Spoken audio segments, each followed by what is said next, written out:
made some serious investments in my own self this year just to grow who I am, so I can build relationships with other people.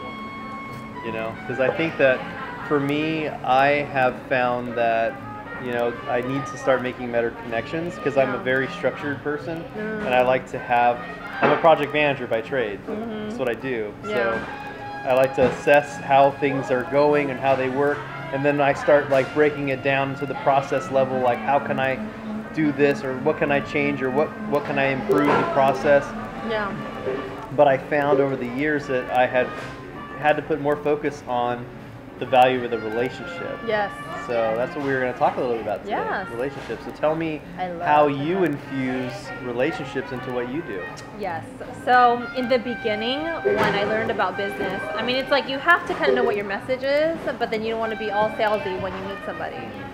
So I've learned there's like this in-between art thing. It's like you have to know who you are and where you're going. As long as you know that, that will kind of go through your message, if that makes sense. Like, it's a normal thing to ask us, so what are you all about, right? But then you're really focused on getting to know the person. Yeah. So there's this thing that's come about. One of a mentor that I can look up to, she says, play curious, George. Be curious about people. Know your worth. Know what you have. That took me a while to get, but once you know what you have, you can have a conversation with someone. Just be curious about that because you know what you have to offer. That's powerful. That's interesting because one of my clients, who's also a mentor to me, his name's Wes, the sales whisperer. Shout out! He is hashtag it, or handle. Yeah. He told me some advice for when I go to any event. He said that you should be interested in people because people like to feel interesting. So if you're truly genuinely interested in what someone else is doing, then they're going to think that you are also interesting, right? Yes. So it's about the relationships. And how many times have you been on social media and the very first thing somebody does is just like hit you up and say, hey, buy my ebook, here's a link. Yes. And you're like, no thanks, you know, delete. Exactly. So, right? I mean, if you guys experience that, take that as a lesson, like, wow, that's not what not to do, right? And this person just probably knew, because we're all there at some point, like blasting, you guys. But they're always about selling. I mean, you're excited, but you don't even know where this person is at. What if they didn't even want your service? What if they're not in a place to really open up and have that kind of conversation with you? And so I'm enjoying the process and I'm enjoying the relationships that I have, and I know it's of value. And interview your potential clients, business partners, or customers.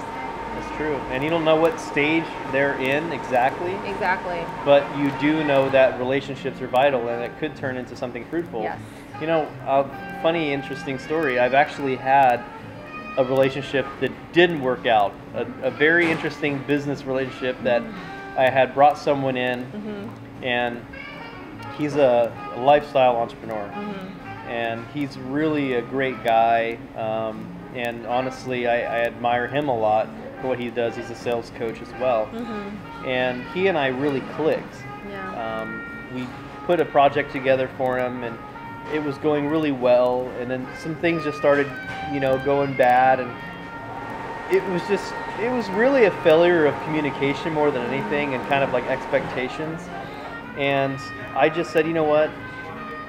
This isn't working, and obviously he knew it wasn't working. Yeah. and I just wanted to beat him to the punch and say, look, let's just forget the project. You know, I'm just gonna, you know, I'm gonna give you your money back and all that.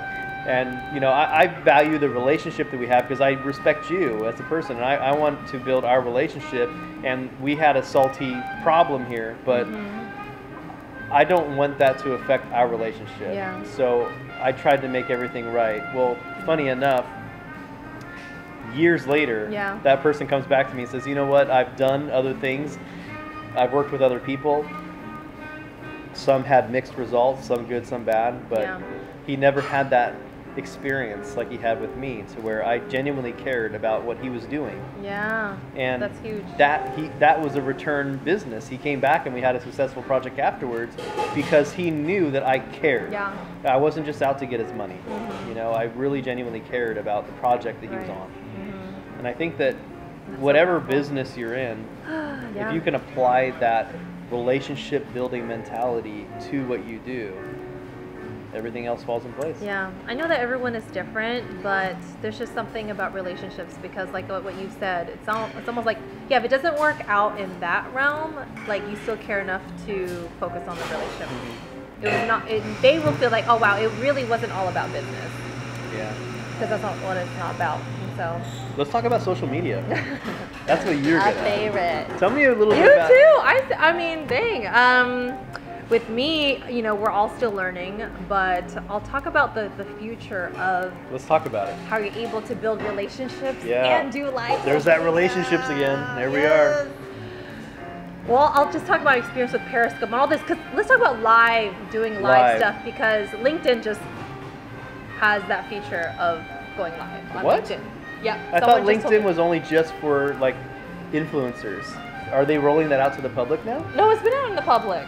Really? Yeah. I'm behind the 8 ball. 'Cause I got a lot of connections that need. I left LinkedIn too because it's like, oh, it's too professional, whatever. I don't know, you know, and You can't post your hate mail on there. Yeah, no, you can't post your hate mail. Like, it's very, yeah, right. It's very like professional on there. I kind of left that for a little bit, but then I came back because I'm like, oh, there's another platform. It's another free platform with, yeah, like people who are looking for opportunities. Well, nothing's free. They get you. they do get you. They just released the new. They just released the new training. Yeah. They have LinkedIn training now. They just Really? LinkedIn just bought lynda.com, which was the biggest training platform online, period. I didn't even know about that. Yeah, so now they've rolled it into their own LinkedIn professional training package. Anyway, that's another topic. Wow. Social media. Social media, back on social media and live, right? You see all these other platforms trying to go live. I don't know if there was anything live before Periscope, but that was my first exposure to live broadcasting. And because in the past, you know, you kind of see posting of quotes and things like that. I think they were the very first like mainstream live screen. I agree. Yeah. But when I saw that, my brain just went like this because I watched other influencers how they were using it, but then I think my mind was really going 1,000 miles because I said, because you can literally turn it to anything that you want, and if there's people interacting with you, there's a relationship being established right then and there already. Right. Even though you're not seeing their face, but because they're following you, every time you hop on, you're building a relationship with them. I like the way that Periscope has like the live over the video thing. That's the one thing I don't like that much about the Facebook. Mm-hmm. I feel the Facebook live chat, they're probably gonna have to fix that. They're gonna fix it because they're competing with Periscope it's right just now. to me it's like nah, you know, like it's and especially on Facebook business pages, like my Whiteboard Wednesday, I go live every Wednesday, and I constantly have to go live using the Studio app, and then I have to use my mobile device to look at there, and then when I go to look at my stream, it's playing on there already. It's like they should have an easy way for businesses to go live and actually communicate with people live without having to have 2 different apps and a computer open and mess with this and that. You know, I think that they're a little behind on that. So what do you think LinkedIn is going to do for the actual live community? Because it is a professional network. It is. So I think people are going to stay professional, but they're able to, let's just say, okay, they're doing an open house for real estate or something. I think they're able to use it for that. Or like while they're doing something, like a business event, something like that. Like it would be something obviously like to promote their business. Well, they could do something like you this know, live, right? That's what I'm thinking. Yeah, like this. Yeah, like I mean, this is professional. We're at Starbucks. We're not like... We're casually professional Yeah, today. we're sitting down and, you know... Business casual. We're having a conversation. But, Starbucks casual. Starbucks casual, Starbies. But yeah, with the whole... So when I go on live, I'm really intentional. I want to help people develop themselves to get over that fear of and put their message out there. So let's talk about that. Yeah. When you go live, do you usually have like something in your mind like, that's what I'm gonna do, like, or do you just like wing it every time? Do you have like do you go throughout your day and like write down things you want to talk about? What's your tips? I've done all of that. And You've done it? Yeah, yes, the answer is yes. I've done all of that, and I think the best way is it does count to be prepared. But sometimes there's moments where you experience something and you're like, I need to capture this passion right here. Because I've done it where it's like, no, I need to prepare. Oh my gosh, and then it goes away a little bit. But I think if you can just keep the topics that you want to talk about and bring that passion, you got to capture that. sometimes your brain just is really on a roll and you're like, I gotta get it now. Yes, and your passion wins over everything. That's what I've experienced. That's what I've experienced. But then it helps when you have like kind of like a structure to it too, like just topics. And I've tried doing the script thing too, and that's distracting a little bit because I'm like constantly doing this. I'm not able to engage and respond back to the comments. And people can tell, right? Like people can tell when it's not authentic, like when it's scripted. And I also like the fact that, I mean, because I see when you're going live and you have a lot of followers and stuff that always, like you go live and you've got like 5 people like, hey, you know, for me, I'm like, you know, mine's a little more in the doldrums. We all started there. Yeah, well, I only have like 300 friends, you know, on Facebook. So. And that's where we all started. Yeah, my Twitter following is bigger. It's like 7,000, but I don't even use Periscope. But after what I'm hearing today, I probably should, right? Because, I mean, Periscope kind of pops out into the Twitter field, and my Twitter's a lot bigger. But I really need to look into LinkedIn now, because my LinkedIn is really where I get a lot of traction. Like I post my blog posts on there and I get lots of views. And of course I'm talking more about like professional project management style things. So I think even for me, maybe I need to look into that. Because I know that my Facebook posts, they're getting a lot of views. But I feel like I get more interaction on LinkedIn. Well then, there you go. You got to explore that. I guess it depends on what market you're trying to reach, right? Yeah, that too. Because each one has a different feel to it, but I think overall, I just think passion wins over everything. If you show your passion, if you can structure your passion, I don't know if that makes sense, structuralize your passion. Let's talk about the social media feuds, because now you've got Snapchat, you've got Instagram, which is obviously trying to make a big play on Snapchat, and you've got Facebook, who has Instagram now, and then Facebook did a offer for Snapchat, and Snapchat said nay. I just heard that before I came over here. You know, what do you think? Well, you know, what do you see? Like, if we were to put, like, let's get the ring out. Let's put the mat down. Let's put the ropes, and we put a couple contenders in there. You got Facebook Messenger, right? / Instagram versus Snapchat. Where are we at? Oh my goodness, that's a great question. That's tough. That is tough.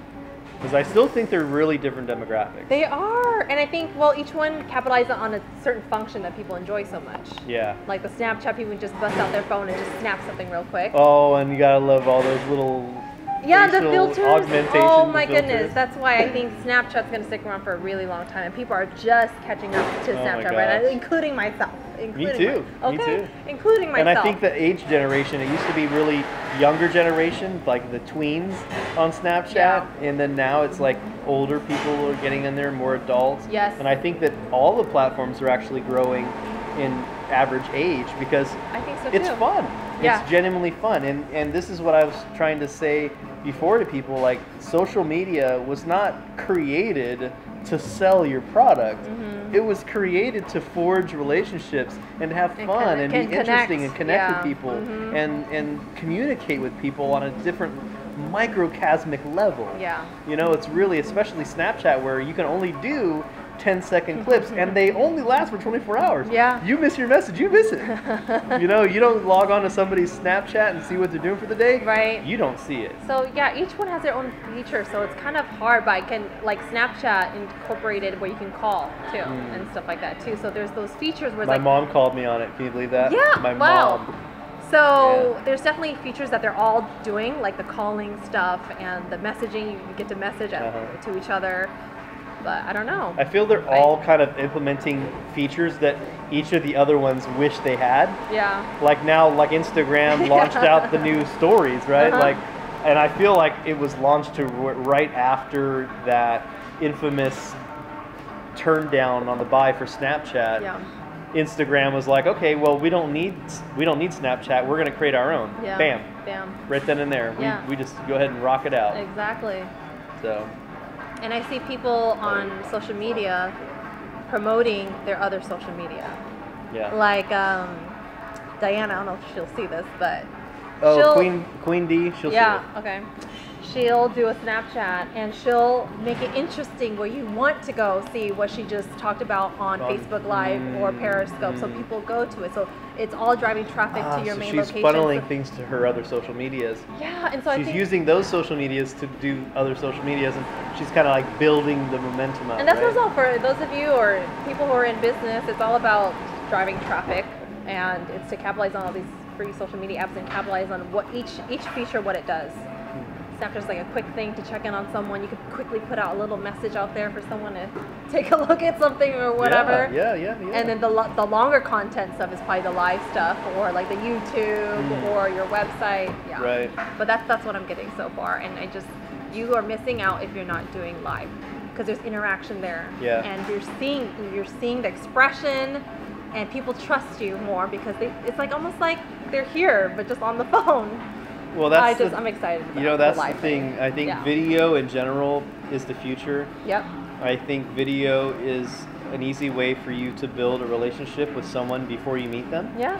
A lot of times when I go out to places or I'm connected, or people connect with me on email or they message me, they feel like they already know who I am because the introductions are no longer like they're not like formal introductions, right? They're like, hey, really just saw your video, really loved it, just love your passion the same way I connected with you, right? Like a month or so ago. Yeah. It was like, man, I can sense the passion. We were in the Dolls Mastermind group, and we were talking about just the passion that you have to kind of exude in what you do and how that really drives everything. And that's why you're Quynh for the win, It's just like you're all about that winning positive attitude, and it like bleeds out of your veins, man. It so does. This is a confirmation. I just want the message out there for people, like, forget about all the hiccups and stuff. People will catch your emotions and your passion over anything, and that's an experience that I've So I think the moral lesson for today then is whatever platform you're on, it's about passion. It's passion over platform. Now we've got something we can claim. Hashtag that. Passion over platform. I want to ask you a question. It's going to be a good one. So what do you have to say to people about being mindful of what you post? Oh yes. What do you have to say to people? I love to offend people. I love it. I don't consider myself a troll. I'm no Milo. But I do believe that the most valuable thing that we have as human beings is the freedom of expression. Yeah. And I think that whether you agree with me or not, that is totally up to you, and that's totally fine. But I do not apologize for offending you. Social media, it's the same concept online as it is offline. Are you embracing people? Are you encouraging conversations? Or are you blocking people? It's the same way people always say, oh, I can't stand what so-and-so said because I blocked him. Or in another realm, it's like I encourage people to offer all sorts of different value and different angles to whatever I'm talking about, and I know I've kind of got on the political spectrum, but I think that especially close to the elections here, right? Yeah. I think that a lot of people have that on their minds. I think that as long as you're respectful and you're using logic and you're not bashing people and you're giving different viewpoints, I think it's very important for us as a society in whole to listen to other people. We can disagree. Yeah. But you do need to at least respect what people's decisions are, even if they're wrong. Yeah. And a lot of people, they don't like to hear that they're wrong. I'm the same way, right? We all don't. We love to be right. We are the right economy. We are the right person. We are always right on everything. So I think that if we show some humility and show people respect, it's trying to be compassionate and understanding about what their belief system is. Awesome. Thank you for answering that question. That was a long one. that was one. It's always like that. Like, can I ask you this one last question? Yeah. But yeah, I just want to encourage people to be mindful of what they're posting, right? That's and right. I mean, there's some things that I would love to repost, but it's not in alignment of my messaging. And I think you're saving yourself time and other people time if you just stick true to who you are. Bam. And then the right person will reach out to you, or you will connect with the right person because you're being true to who you are. I agree. It's like this 100%. funnel, right? Life is just a funnel. Relationships, everything, and there's just only a few. They don't that teach you this stuff in school. Yeah. Oh yeah. Here we go with the school thing. We didn't But even yeah, talk about there's only education. A few good pillars of people in your life that's really in alignment where you're trying to go. That's who you really want in your life, right? People bring you value, business or non-business, whatever. I mean, it's all that, and that's living with abundance. Like Living with abundance. that's a word that's been going on this whole year for me too. Abundance. Positive people, surrounding yourself, Yeah. getting rid of the negativity. I know that you talk about that a lot on your live stream, that you have a lot of negativity in your life, and you're trying to just, you got to cut it out. Like you can grow allergic to it, but then you say bye to it in a nice, graceful way. Yeah, and it's like, it could be like radiation therapy where you kind of zap it, and then it starts coming back, and you're like, and then you have to go back in for therapy Yeah. and zap it. Yeah. But in reality, I think that we only have so many years on this earth. Yeah. Could be today, could be tomorrow, could be 50, 60, 70, 80. My grandfather just passed away this year, 93. Wow. If you make it to 93, boy, you have made it. Woo, yes. Goals. Yeah. Oh my goodness. My grandma's 89. Yeah. And let me tell you, the stories that they tell, they're just amazing. And the real struggles that they have. Here we are in America where poor is a smartphone, a car, a refrigerator. My team in the Philippines, I have 42 people in the Philippines. Well, I have 42 people total, most of them in the Philippines. Mm-hmm. They travel 2-3 hours to get to my office every day. Wow. 5 days a week, 8 hours a day, and they know struggle, and they provide for their sisters, their mothers, their brothers, their Yeah. uncles, their parents, their grandparents. This is like really real. I mean, people talk about the struggle is real here in America. No, it's not. Sure, in America, we have addictions that we deal with. We do have pretty rough things, but in all actuality, poor in America compared to the world Yeah. is so wealthy. Yeah. Having a roof, like not just leaves, but a roof. Yeah. Right outside my office in Makati City, Yeah. there is what we call squatters. Mm. And you know what squatters are? I think so. You've heard of it. Squatters are people that literally don't own anything. They're kind of like transients, but they actually make dwellings there. And in those places like the Philippines, they don't have police that come by and force people out. They don't have the manpower or the there's just so many people that don't have places to live. They're just stuck with it. Yeah. They're just stuck with it. They have to accept it. So there's literally little cities that are grown that are just buildings that have been burned down, or attaching to a giant concrete fence and just building out to the side of it. In Mexico they call them like barrios. It's how a lot of the world lives, and America does not even know what that's like. Yeah. Sacramento has that camp, right? Yeah. And There's that would be luxury. huge demographic. That camp with water fountains, Yeah.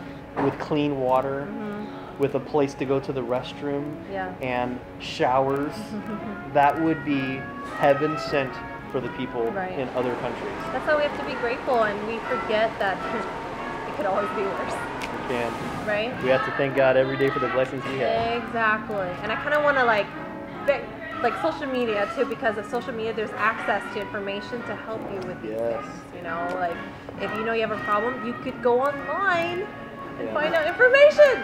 That's right.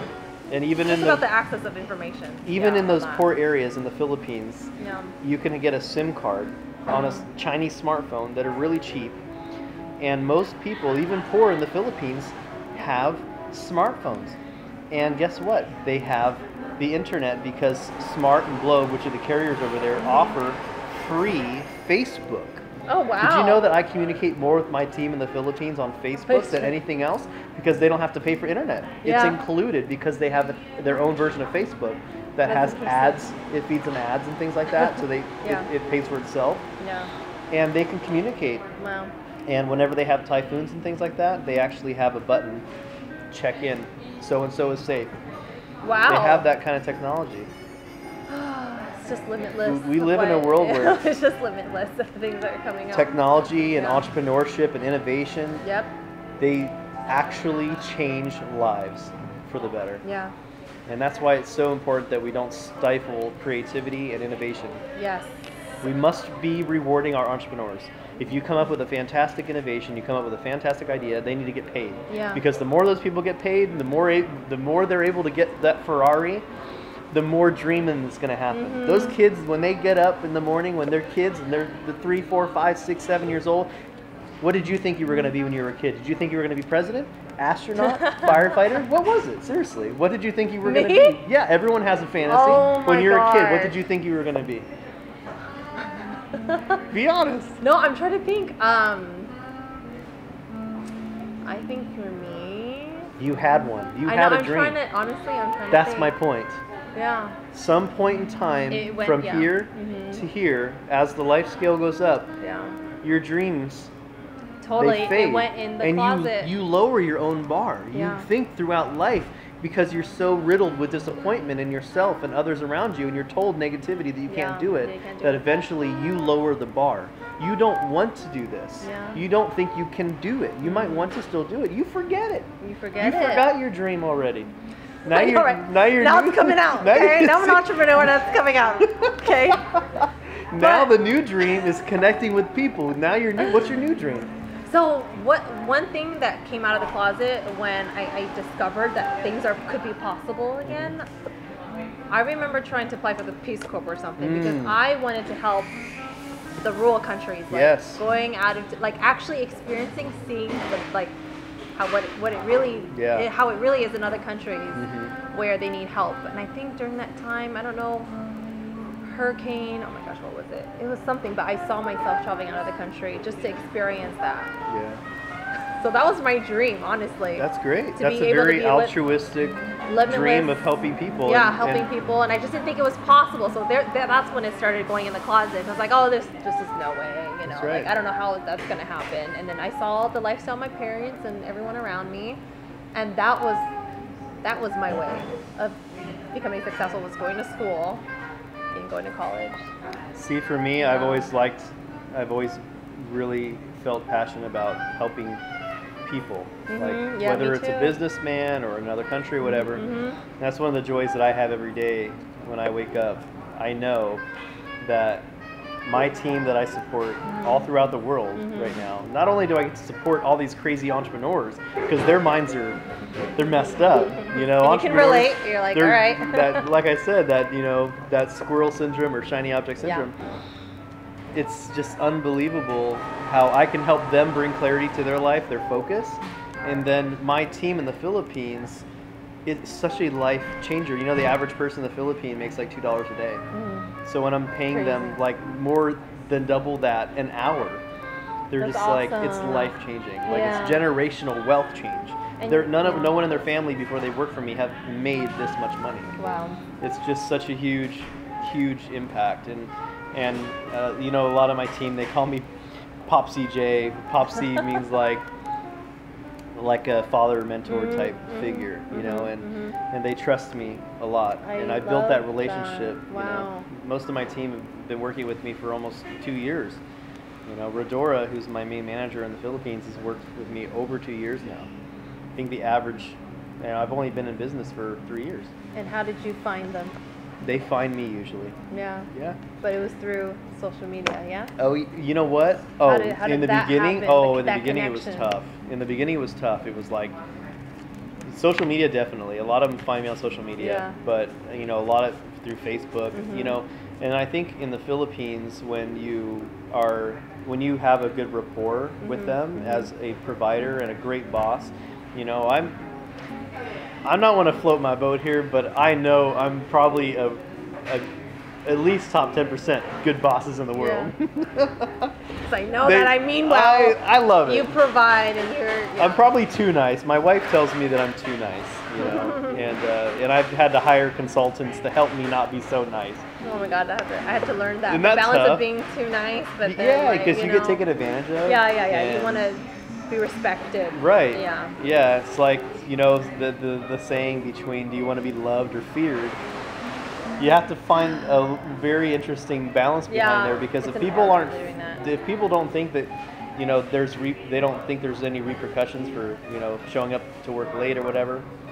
It does make a big difference. Yeah. It does make a big difference. But you also have to have that trusting, loving feeling with people so that they understand that they can be open with you. Yeah. And that you care about them.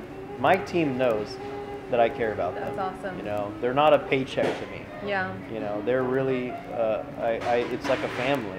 I've been to the Philippines a number of times. Yeah. My wife and I just came back there from there in June. We spent a whole month with the team, Wow. developing them, going on trips. We all went bowling. You know, it's experiences that they don't ever get to have before this job. You are definitely, Yeah. and just, oh, yeah, anyway. Because, like, the world can use more leaders or people who care like that. I mean, that's just so huge.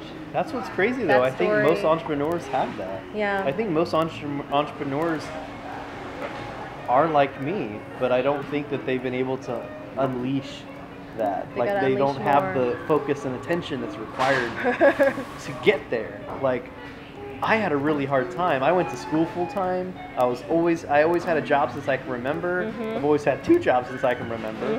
And That's you the know, norm now today. even this company myself, it was a fun hobby. I wasn't expecting it to turn into anything great, and here it is, something to where I get to live wholeheartedly passionate about, and I get to just tell people about it. I don't even have to sell it. Like, people just Yeah. hear me talk about it. They're just like, yes, do that for That is me. a good point to bring up. Just having conversations and being passionate about what you do. There it and is. focusing on helping them Passion over platform.